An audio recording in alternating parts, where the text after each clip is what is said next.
Hi everyone, Matt Bernier, Dan Illman taking a look back at the Grade 1 Beldame this past Saturday afternoon at Belmont Park for weekend wrap. Elate was a heavy favorite coming into this spot. All eyes were on her, figuring this to be her major prep for the Breeders' Cup Distaff. They break from the gate. Jose Ortiz is in a bit of a, I don't want to say a tough position, but breaking from the rail, going 1 1/8 miles at Belmont, you're going to go past the chute.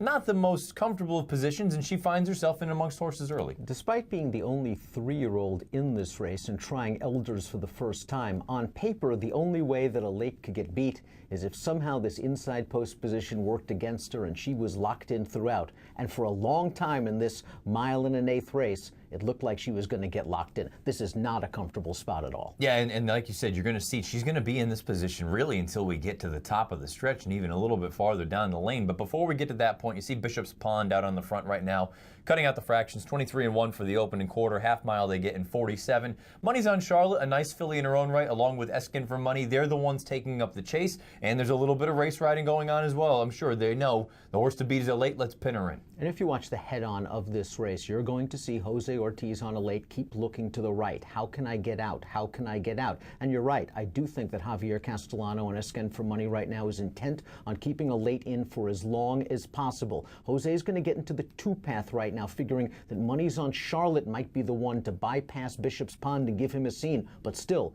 nowhere to run for this filly. You see a little bit of room down on the inside for Verve's Tail. She's going to come on through. So now you've got Elate in between horses, in behind horses. She is in a legitimate box at this point.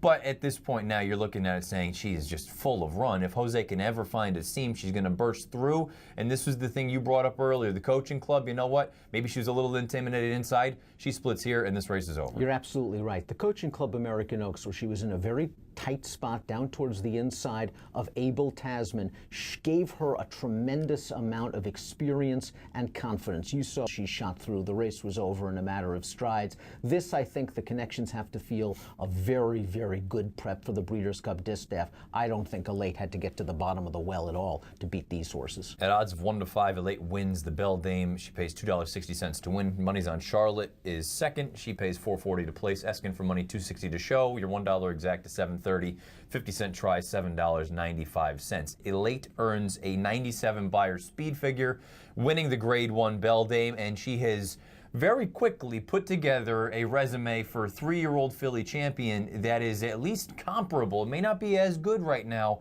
as Abel Tasman, but it's certainly comparable right now. Well, certainly her win in the Alabama and now the win against Elders in the Grade 1 Beldame, coupled with Abel Tasman's tough trip loss in the Cotillion at Parks, certainly puts Elate right in that discussion, and Paradise Woods on the West Coast as well with her win against older horses in the Zenyatta, coupled with her Santa Anita Oaks victory. This 3-year-old filly race is tightening up as we get down to the Breeders' Cup. 121 time form U.S. rating for Elate in this spot as well. You see the connections there also.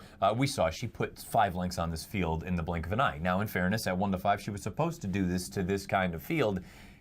Should she be looked at on that short list of contenders, knowing that this Breeders' Cup Distaff looks like it's shaping up for what initially looked like, oh, well, we lost Songbird, and maybe the 3-year-olds aren't quite as good as the older horses, the Stellar Wins and the Forever Unbridleds.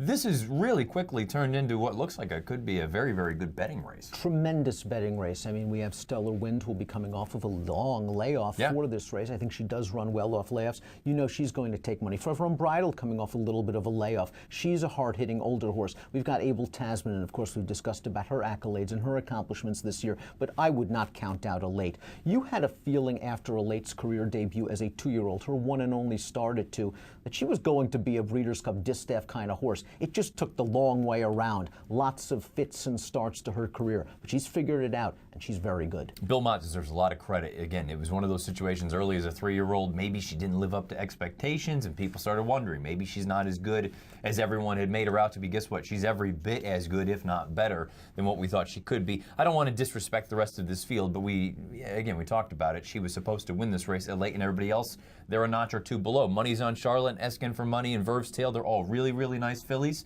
But they're not Breeders' Cup caliber horses. This had the feeling of last year's Beldame, where if you remember, Forever Unbridled won that race very easily as a short-priced favorite. And in that year, she was facing just grade 2 and grade 3 types that could not warm her up if she brought her A game. A similar situation here. Money's on Charlotte, a very nice grade 3 type. Eskin for money in the autumn of her career, a very nice grade 2 type, getting the valuable grade 1 placing by running 2nd and 3rd respectively to a late. Verve's Tale, kind of a grade 3 type at a mile and an eighth or so. A late was supposed to win. She won by 8 1/4. It would have been a big disappointment, I think, if she won the way Songbird won the Delaware Handicap. Absolutely, but she does not. She goes out there and puts on a bit of a show for Jose Ortiz and Bill Mott. Elate, she's one of the main contenders for the Breeders' Cup Distaff. She wins the grade 1 Beldame, earns a 97 buyer.